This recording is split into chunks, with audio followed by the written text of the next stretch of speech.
What up, Wolfpack? It's been a while since I did a vlog. Um, just been busy with kids and stuff like that at work. But here I am, so I'll just carry on with that. Tomorrow's gonna be Father's Day, and I just wanted to talk about that, like my upbringing without a dad, and just what I've been seeing at work, and just what's been going on in the world, or at least with the West, right? And just the lack of fathers and this push to not have the nuclear family. It's just like, I don't know. I just don't know if it's done on purpose or it just started and then just kind of snowballed and it's getting worse and worse kind of thing. So with me, like, I grew up in a public housing. Dad left when I was about 8 years old. I think it was grade 2, around that.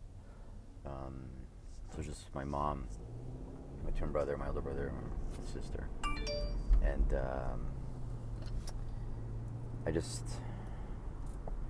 I find it interesting because I had every obstacle, I won't say every, but I had obstacles against me. But my mom is the one that pushed me to become, a better person. Not even just a better man, just a better person in general. And I just saw that through her doings. Basically, she went back to school, got better educated, working 2 jobs at times, coming home late.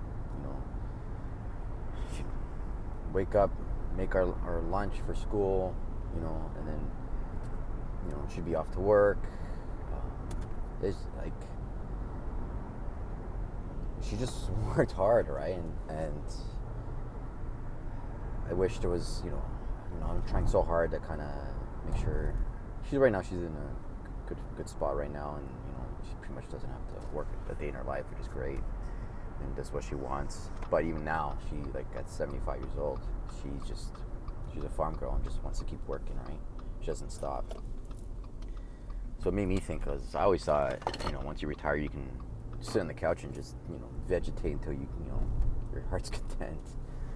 But I saw it as, what's wrong with keep working, right? Like, so I might even just do that, like, cash out my pension and just find a job and just, do something else, right? But growing up without my dad, like, he was pretty abusive.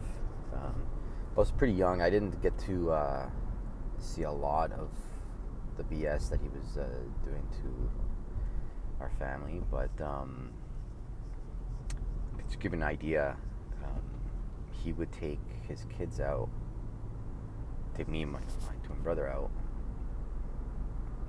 on these dates he would go on with these other women, right? And at that age, you're just thinking it's just a friend. You don't know any better, right? So, and then it got to the point where it's just like, and then it was weird, awkward, or like with my family was, they put me and my brother on the spot, asking like, what'd you see, and this, that, and the other. It's like, I'm 8 years old, what the hell are you doing interrogating me, kind of thing, right? And I'm noticing that now, and I kind of get their perspective, why they're asking these questions, because they want to kind of solidified. But just to give you an idea, and growing up in public housing, you see, a lot of older men coming and going, which was, I guess, better than, at least in my situation, where they just never came back at all. I guess that could be the reason why, I have a lot of trust issues with other guys. Like, unless we've had a bond, like with the military, or have done something, I won't say traumatic, but something with, I guess, in a life-death situation with law enforcement, things like that, you kind of build a bond, which is, I think, every man should have to go through with his core group of guys, because the bond with the guys from overseas, it'll never die, right? And it's just like, it seems like every time growing up, I find a male figure. Like I was starting to become a little shit. Um, you know, guys I was hanging out with, they're kind of breaking the cars. I'm kind of tagging along with them. I was more of like I was just a little shit. I wasn't. I wasn't getting to the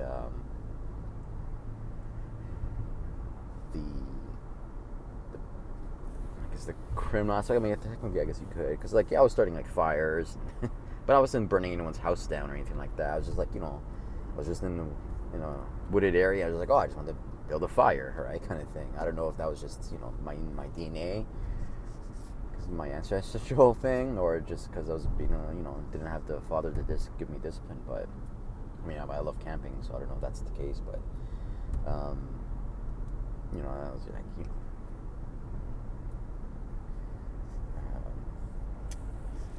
breaking car windows and stuff like that. My buddies were selling, oregano to guys trying to buy weed in our neighborhood, and the guy didn't know it was oregano. So, I'm hanging out with these group of guys, essentially, right?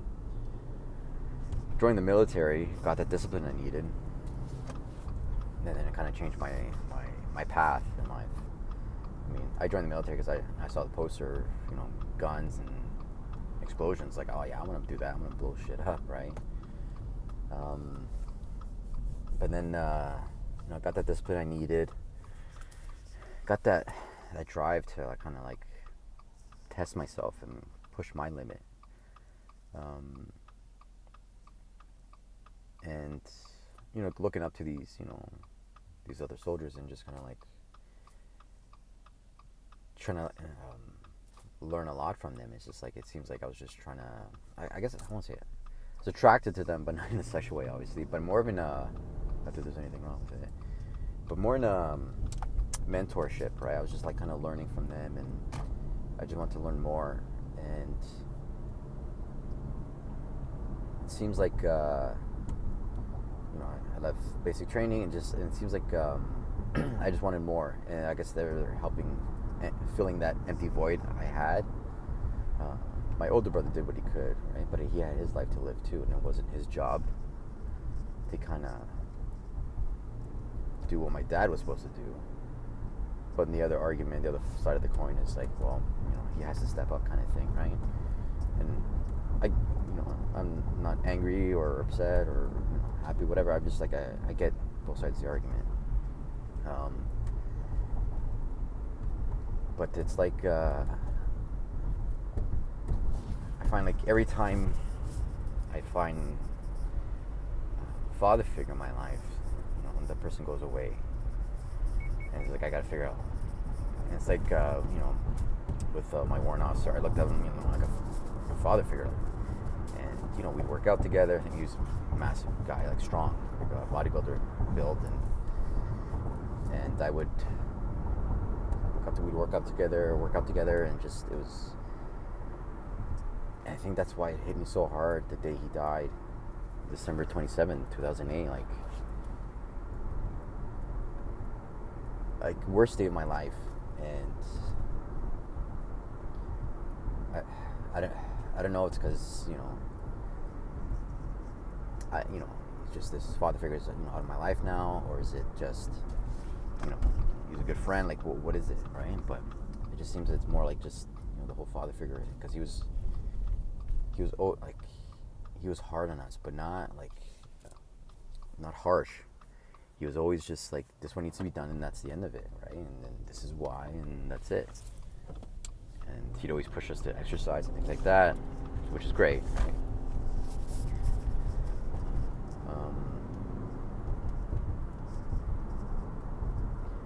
But seeing in my neighborhood, just there's a lot of these kids without a dad, and you just see their bunch of chaos just around. It's just getting worse and worse, and just mothers are doing what they can, and it's nothing against moms, right? Obviously, right? Moms do what they think is best, and they hope the guy sticks around, things like that. But then it comes down to the incentivization of fatherless homes, and I'm just trying to figure out like the numbers are there. stats are just like, what happens if there's no father in the household? It's like, I'll read that to you. It's like, so these stats are like from the U.S. Department of Health, and I'll post it in the channel below. But 63% of youth suicides are from fatherless homes. That's 5 times the U.S. average. 90% of all homeless and runaway children are from fatherless homes. Like 90%. 85% of all children who show behavior disorders come from fatherless homes. 85%. 80% of rapists with anger problems come from fatherless homes. It's a little more specific. 71% of all high school dropouts come from fatherless homes. And it goes on, right? There's a lot more, right? And I'm just trying to figure out, like, okay, these numbers are pretty high. And then this, when you talk about like these divorce court, and these moms are getting 90% of the time, these moms are getting everything. And I'm just trying to figure out, like, I understand some circumstances where it's like, the father's abusive and the mom needs to leave, and I get it. Like, I'm not saying, again, I'm not blaming all women, right? Like, some situations, yeah, you got to bounce, right? I'm just trying to figure out, like, it's getting worse and worse and worse from these single moms, and the incentive of these moms is like, if I pop out more kids, I get more money from different dads, right? And things like that. Like, I had my wife, years ago. She knew this girl. She had like 3 or 4 kids from 3 or 4 different dads, and she saw it as a money thing. And it was just like, I have no problem putting my money down, taxpayer dollars, into families who are struggling with, children with autism, Down syndrome, right? There's some people with Down syndrome who are functional, no problem, right? And great, like, that's awesome. And there's a spectrum, obviously, right? Help those with, who need it, no problem. Here's my money, like, help them, right? Technically, we're like a village, right? But then there's some people in this village, it's like, I don't want to help you. I don't think so, right? And I just think, like, with the government, incentivizing these things, everything I've seen is just like, me as an officer, just like seeing these kids, like, kind of chaotic. They need a strong father figure, and it's extremely frustrating, because it's like, I'm trying to tell them, ideally I'm trying to guide them, but they're not listening to me because of the role I play, and I kind of get it, but there's no one else kind of stepping up to the plate, at least in my eyes, that I'm not seeing. The women in the community centers are doing their best, right, but they're getting frustrated, right? And I don't blame them, right? It's just this cycle, this internal cycle they're not growing. It's so frustrating. I'm trying to figure out ways to get a program going or something, but it's just like, they just don't want to do it. They just want to kind of do drugs, or they just want to play video games. They don't want to get involved. It's like, it's frustrating, because how do I ignite these kids, right? And there's an interesting analogy I heard the other day. Difference between villains and heroes in comic books. For the most part, they're very similar in terms of how they became heroes or villains. Something happened to them, it's a sense of abandonment, right? Like Batman and Joker, right? But the villain, whatever happened to him, he wants to say, what happened to me, the rest of the world will pay for. The hero is, what happened to me, I want to make sure it does not happen to anyone else.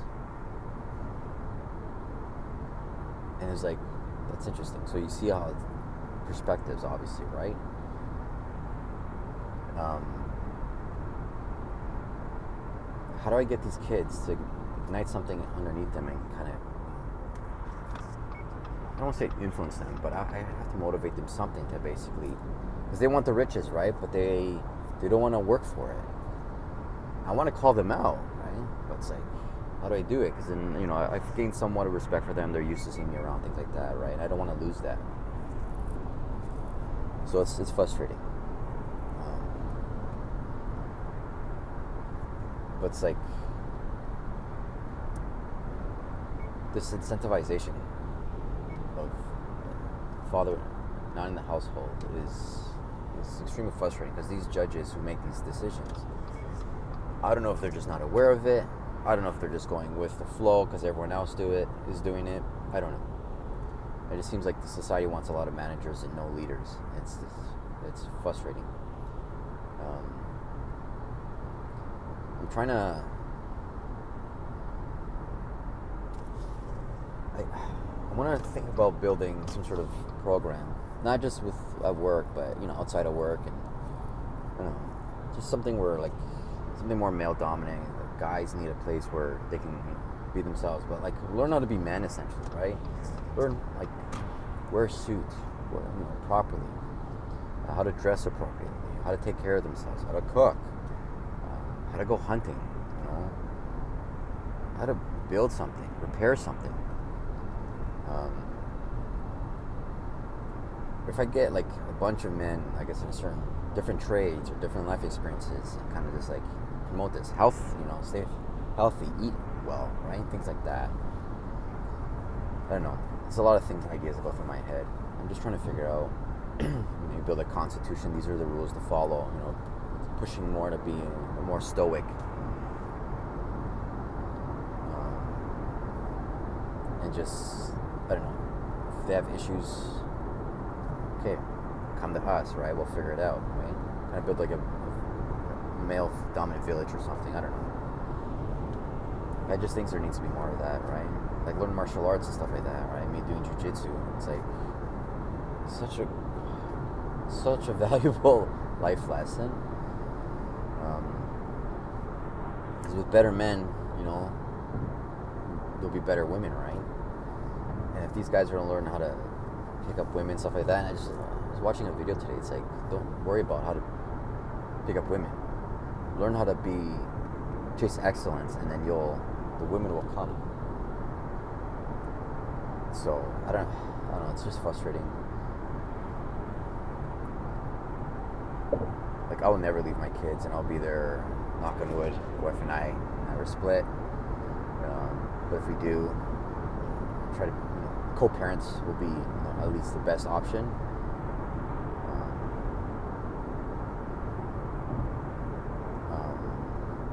Like we're trying to raise my daughter. It's like I don't want to raise her to be a man, obviously, right? But it's like how do I raise her to be a woman, right? So at least I want to guide her and say, hey, this is what guys are looking for, kind of thing. I don't know. We'll see.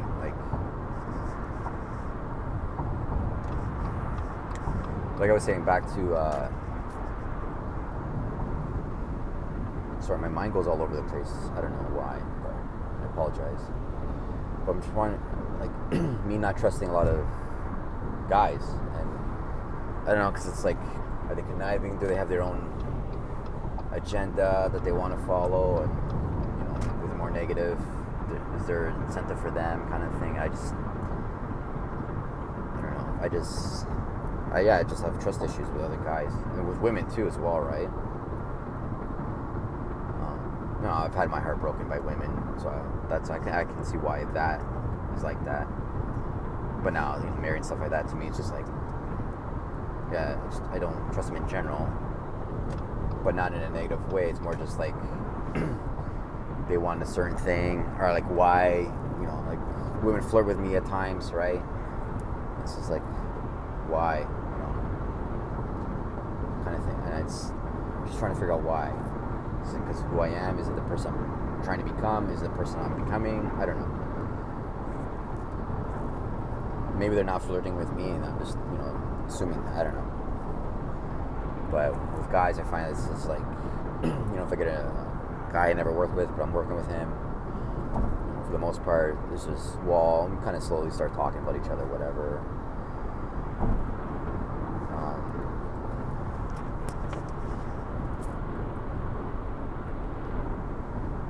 It's just like, do I trust this person with my life? At first I'm like, nope, right? So to me it's like I feel like I'm on my own, which I have no problem with.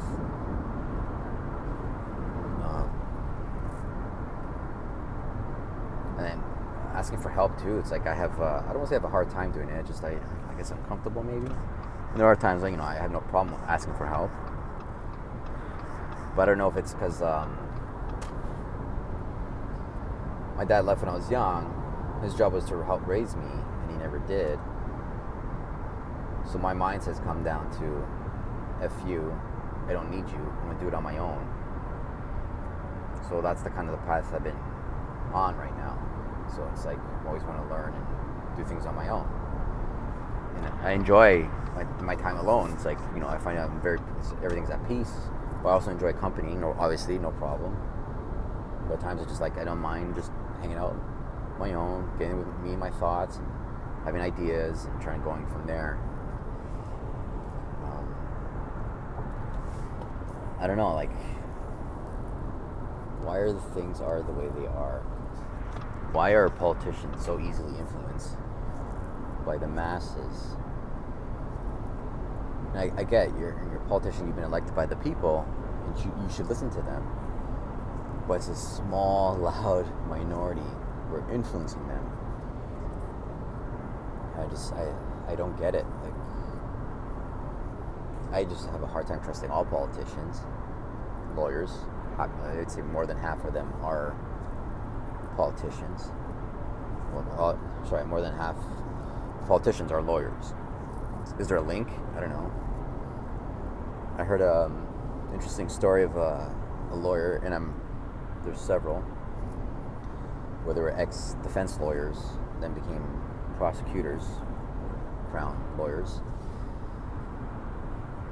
because they knew 10, 15 plus years, the guys that they were representing were just dirtbags, and they knew it, and they just couldn't, their conscience kicked in, right? And then there's a steady paycheck and things like that as well, other factors, but like a lot of these guys are just cases are getting tossed left, right, and center. These judges are like, I just heard yesterday, there's an impaired, for like 26 seconds, the body camera was on mute. The officers were having a conversation. I don't know what the conversation was. There could be a lot of factors why. A phone, I had to call the CIB, so the detective's office, like, hey, this is what's going on, just a heads up. It could be that, so it's completely unrelated to the case. Well, I guess partially, but nothing evidentiary, more just like, hey, just a heads up, this is what's going on, whatever. I don't know what was said. I'm just giving an example. The case was tossed because of the 26 seconds. The officers turn off their mic. And it's just like, what about the evidence that this person blew over whatever it was, right? So where's, like, these trusty experts nonsense? It's like, I don't believe it. Like, what makes you an expert? What you say is final and that's it? Because science, trust the science. But science is constantly about debate. So, are we supposed to trust the science, the discussion, the person? Is the expert the science? What do we do here, right? So, I don't know.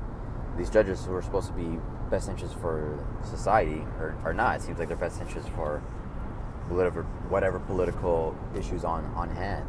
And whoever appointed them, whichever politician appointed them, right? Because they're not elected here in Canada; they're appointed by a politician. How does a politician appoint you? You got to get to know them. Oh, a politician has an agenda or an incentive. It's like, oh, how about you do this for me? I'll do this for you, etc. Right?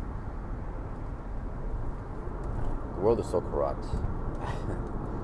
There's a lot more pros than there is cons. Obviously, a lot more, good people.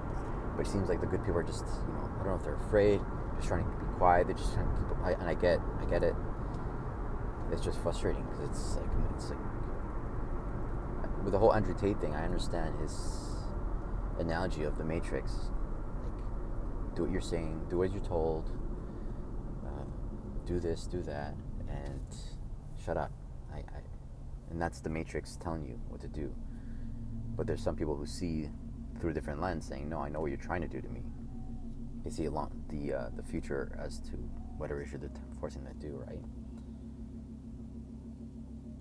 And it's just extremely frustrating. I don't know. I'm trying to find the tribe, stick with them, kind of keep each other going, and that's it, right? Like, I don't know. There's a lot to think about. It's like some people, like officers who I would thought like would be on point with a lot of the thought process I have, because we have a lot of similar views. But COVID exposed who would be helping the Germans in 1939, who would be helping the Nazis. I got my answer, and it's scary how many people were all for it. Just said, okay, no problem, shut down, close my business, here's some tickets, shouldn't be open, I don't care if you have to feed your family. Like, it made no sense to me. And I would go to these calls and these businesses and say, listen, there's a bunch of coppers on their way to hammer you tickets, shut her down now and then fight for tomorrow, kind of thing, right? Help them out, right? And like,